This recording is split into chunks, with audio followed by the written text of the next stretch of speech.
magaalada Buuhoodle ee xarunta gobolka Cayn ayaa dhawaan laga bilaabay dhismaha wadada wadnaha ah ee magaalada Buuhoodle taasi oo dadweynaha ku nool deegaanku ay si weyn u soo dhaweeyeen waxa muddo kooban si rasmi ah u socotay shaqada wadada iyadoo la qabtay waxqabad aad u balaaran isla markaana la burburiyay guud ahaanba dhismayaasha sharci darrada ah ee ka dhisnaa guryaha hortooda waxa saaka mar labaad dib u bilaabmay dhismaha wadada oo muddooyinkii dambe hakad galay kadib markii la galay xilli jiilaal adaga isla markaana ay yiraadeen biyaha deegaanka oo qayb ka ahaa shaqada wadada ugu horeyn waxa halkaas ka hadlay gudoomiyaha golaha deegaanka Maxamuud Cali Faarax oo faahfaahin ka bixiyay hakadka ku yimid wadadani ay saaka dib u bilaabeen dhinaca kale waxa iyaguna halkaas ka hadlay qaar ka mid ah xildhibaanada golaha deegaanka degmada Buuhoodle السلام عليكم بسم الله waxaanu saaka mar labaad dib u bilownay wadadii magaalada Dhexmareysay wadadaas oo ah wadnaha magaalada la doonayo 3 kiiloomitir iyo badh in laga dhigo laami laga dhigo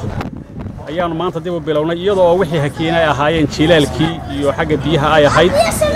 ayaanu maanta mar labaad dib u bilownay waxaan ugu baaqaynaa dadka horumarka jeclaa deegaankan reer Buuhoodle inay ogaadaan deegaanka ay ogaadaan dadkii Soomaaliyeed ka qayb qaadanaya ay ogaadaan dadka wax garadka Soomaaliyeed ummadda Soomaaliyeed maanta waxaanu mar labaad dib u bilownay wadadii weyneyd ee magaalada Buuhoodle dhex jirtay ayadoo markii hore ay isu taagtay duruufo jira awgeed ayadoo biyo la'aan dhacday waqti la soo maray kulul oo ma garanaysay aad u daran marka maanta waxaanu dib u bilownay wadadii way socotaa oo wada aragtaan oo indhihiina aad ku aragtaan horumarka gobolka Caynna waa kala dambeeyaa waa joogto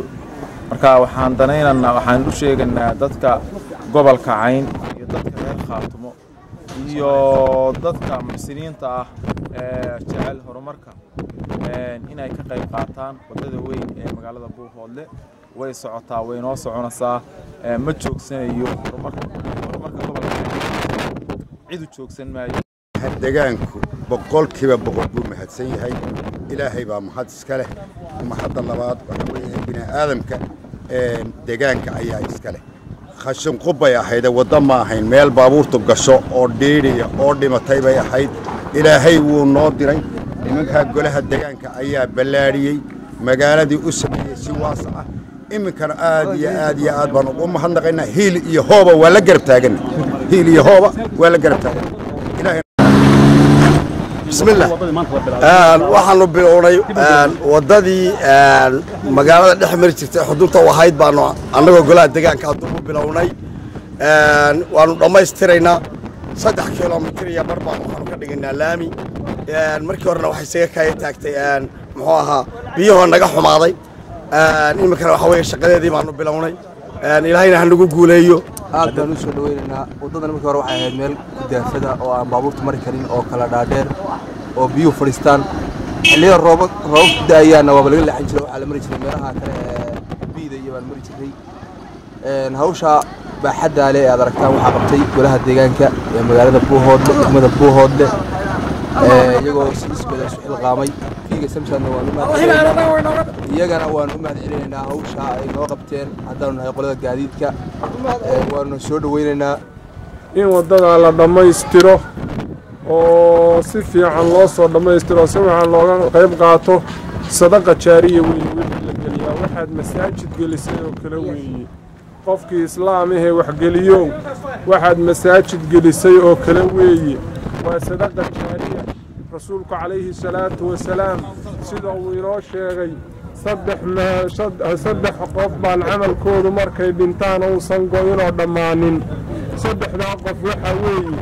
qofkii sadaqa jaariya ka tegey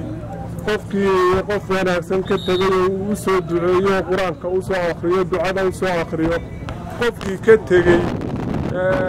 cilmi lagu intifaacayo la bartay oo dadku ku intifaacaya muslimiinta ah marka walaalayaal waa sadaqa jaariya waa sadaqa aan idinka go'aynin waa aakhire iyo adduunba waa idin Cabdi Casiis Aadan Jaamac TV-ga caalamiga ee Somsad Buuhoodle